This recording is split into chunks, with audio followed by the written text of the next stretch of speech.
Hello అండి అందరికి. ఈ రోజైతే మా వారు నన్ను బయటికి తీసుకొని పోతున్నారనమాట. పిల్లల్ని నన్ను. బయటికంటే సినిమాకో, షికారుకో కాదులేండి. జస్ట్ షాపింగ్‌కి వెళ్తున్నాము. అంటే ఇంకో 1 వీక్‌లో తిరుపతికెళ్ళి గుండు కొట్టించుకునే పనుంది గదా!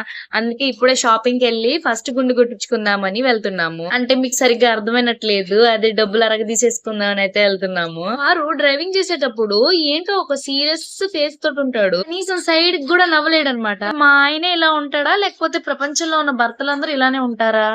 నా చిట్టి తల్లికి ఏం అర్థం గాక బోసినోడేసుకొని తెగ నవ్వేస్తుంది. అంటే నా చిట్టి తల్లిలో ఎన్నో వేరియేషన్లు ఉంటాయన్నమాట. అప్పటికప్పుడే నవ్విద్ది, అప్పటికప్పుడే ఏడ్చేసిద్ది, అప్పటికప్పుడే సీరియస్ గా చూసేస్తది. ఆ ఊరికి నెల్లూరుకి జస్ట్ ఒక 80-90 కిలోమీటర్సే ఉంటుందంట. నాకు మాత్రం ఏం తెలుసు, మా వారు చెప్పారులేండి. పిల్లలకి బట్టలు అయితే విశాల్ మార్ట్ లో జుడియోలో అయితే తీసుకున్నాము. నా చిట్టి తల్లిలో నాలాంటి పోలికలు చాలానే ఉన్నాయి. ఎందుకంటే నేను కూడా కొత్త బట్టలు ఉంటే మాత్రం ఆత్రం ఆగదు.